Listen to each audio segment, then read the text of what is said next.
जब से नरेंद्र मोदी कैबिनेट को विस्तार को लेकर के खबर सामने आई है, उसके बाद से बिहार में जो है वो हलचल तेज हो गई है। और हलचल तेज होने के बाद अगर सबसे ज्यादा किसी नाम की चर्चा हो रही है तो वो नाम है चिराग पासवान। और चिराग पासवान को लेकर के अब ये कहा जा रहा है कि चिराग पासवान नरेंद्र मोदी की कैबिनेट में मंत्री बनाए जा सकते हैं। इसके बाद बिहार की जो सियासी हलचल है वो काफी तेज हो गई है और चर्चाओं का जो बाजार है वह पूरी तरीके से गर्म हो गया है। लेकिन जब इस बात पर चिराग पासवान से सवाल पूछा गया तो चिराग पासवान इसका जवाब देने से जो है वह बचते नजर आए। चिराग पासवान सवाल को बड़ी ही चतुराई से टाल तो दिए, लेकिन चिराग पासवान ने सवाल को टालते हुए जिस तरीके से चिराग पासवान के ओठों पर मुस्कान दिखी, वह मुस्कान जो है कई चीजें बयां कर गई। क्या है पूरी खबर आगे हम इस वीडियो में हम आपको विस्तार से बताएंगे, लेकिन उससे पहले नमस्कार, मेरा नाम घनश्याम सिंह है और आप द बिहार प्रोजेक्ट देख रहे हैं। दरअसल महाराष्ट्र में जब से शरद पवार की पार्टी में बड़ी टूट हुई, उसके बाद से नरेंद्र मोदी कैबिनेट की विस्तार बैठक को लेकर के जो है वह लगातार चर्चाएं चलनी शुरू हो गई। ये खबर आ गई कि अब नरेंद्र मोदी कैबिनेट का जो है वह विस्तार होगा और इसमें बड़ा फेरबदल देखने को मिल सकता है और इस दौरान इस कैबिनेट में जो है वह नए चेहरे को जगह दिया जा सकता है। जैसे ही नए चेहरे को जगह दिए जाने की बात सामने आई, उसके बाद से बिहार में राजनीतिक हलचल काफी तेज हो गई और तेज होने के बाद चिराग पासवान के नाम की सबसे ज्यादा चर्चा होना शुरू हो गई। अब कहा जाने लगा कि चिराग पासवान को नरेंद्र मोदी की कैबिनेट में जगह मिल सकता है और चिराग पासवान मंत्री बनाए जाएंगे। लेकिन इसमें सबसे बड़ा सवाल यही है कि चिराग पासवान ने जो है इसको लेकर के जब सवाल पूछा गया तो चिराग पासवान इस पर कुछ भी बोलने से बचते हुए नजर आए और चिराग पासवान ने सीधा और साफ लफ्जों में यह कह दिया कि चिराग पासवान को इन चीजों से कोई मतलब नहीं है। मंत्री बनना चिराग पासवान की प्राथमिकता में नहीं आता है। चिराग पासवान सिर्फ बिहार के लोगों के लिए काम करना चाहते हैं और जो शोषित और वंचित समाज के लोग हैं उनका कल्याण करना चाहते हैं और बिहार फर्स्ट, बिहारी फर्स्ट की जो एजेंडा है जिसको लेकर के आगे बढ़ रहे हैं उसको जो है पूरे बिहार में लागू करना चाहते हैं। पिछले दिनों चिराग पासवान ने एक व्हाट्सएप नंबर भी जारी किया था, जिस व्हाट्सएप नंबर पर चिराग पासवान ने जारी करते हुए कहा था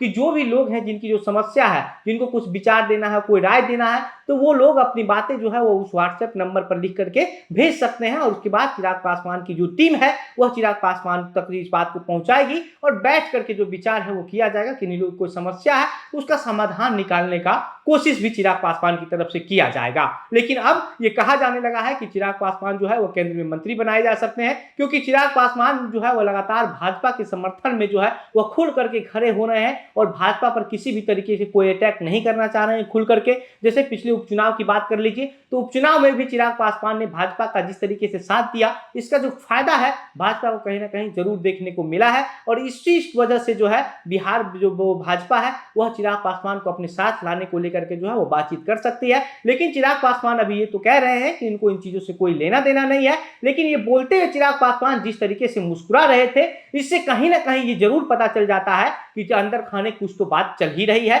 जिसकी वजह से जो है वह चिराग पासवान को इस बात को टालते हुए जो है वह चिराग पासवान के ओठों पर मुस्कान आ गई। और अगर इस तरीके की बातें नहीं चल रही होती तो चिराग पासवान बड़ी आसानी से इसको टालते, वो मुस्कान आने की कोई वजह नहीं होती। जो मुस्कान चिराग पासवान के चेहरे पर आया था वह कहीं ना कहीं ये बता दिया कि अंदर खाने जरूर बात चल रही है कि चिराग पासवान को जो है अब नए मंत्रिमंडल जो विस्तार होगा मोदी कैबिनेट का उसमें जो है वो चिराग पासवान को जगह दी जाएगी। चिराग पासवान नरेंद्र मोदी के हनुमान बताते रहते हैं खुद को और भाजपा को इसका फायदा भी मिलता है। और जब से नीतीश कुमार और एनडीए जो भाजपा है वो अलग अलग हुए हैं उसके बाद अब बिहार में चुनाव आने को जो है लोकसभा चुनाव है, उसके बाद फिर विधानसभा चुनाव भी है और चुनाव से पहले एक नया समीकरण बनना जो है वो तय माना जा रहा है। और ऐसे में चिराग पासवान अगर भाजपा के साथ जाते हैं तो भाजपा जो है को जो है वो काफी फायदा मिल सकता है। इसको लेकर के अब ये कहा जा रहा है कि अगर चिराग पासवान को मंत्रिमंडल में जगह दिया जाता है, मंत्री बनाया जाता है, तो इस पर पशुपति पारस का क्या रिएक्शन हो सकता है,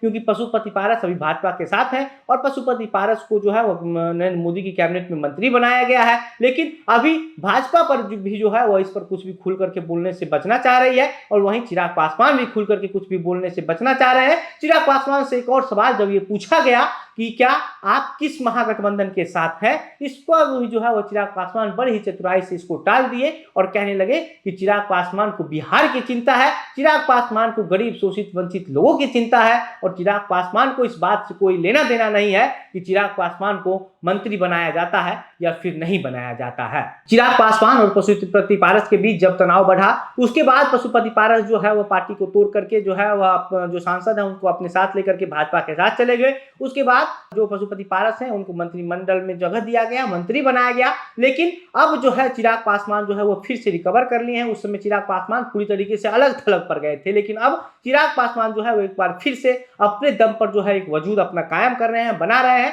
और चिराग पासवान ने जब से ये ऐलान कर दिया कि चिराग पासवान हाजीपुर से भी चुनाव लड़ेंगे, उसके बाद पशुपति पारस की जो चिंता है वो काफी ज्यादा बढ़ गई है। और अब अगर चिराग पासवान को नरेंद्र मोदी की कैबिनेट विस्तार में मंत्री बनाया जाता है, जगह दिया जाता है, तो पशुपति पारस जो है वह पूरी तरीके से अलग थलग पड़ जाएंगे और चिराग पासवान एक बार फिर से बिहार की राजनीति में अपने दम पर काबिज हो जाएंगे। बाकी इस पूरे मामले पर आपकी क्या प्रतिक्रिया है, आप क्या सोचते हैं, अपनी बातें हम कमेंट बॉक्स में लिखकर बताइए। वीडियो को शेयर करके ज्यादा से ज्यादा लोगों तक पहुंचाइए। मेरा नाम घनश्याम सिंह है, आप द बिहार प्रोजेक्ट देख रहे थे। बहुत बहुत धन्यवाद।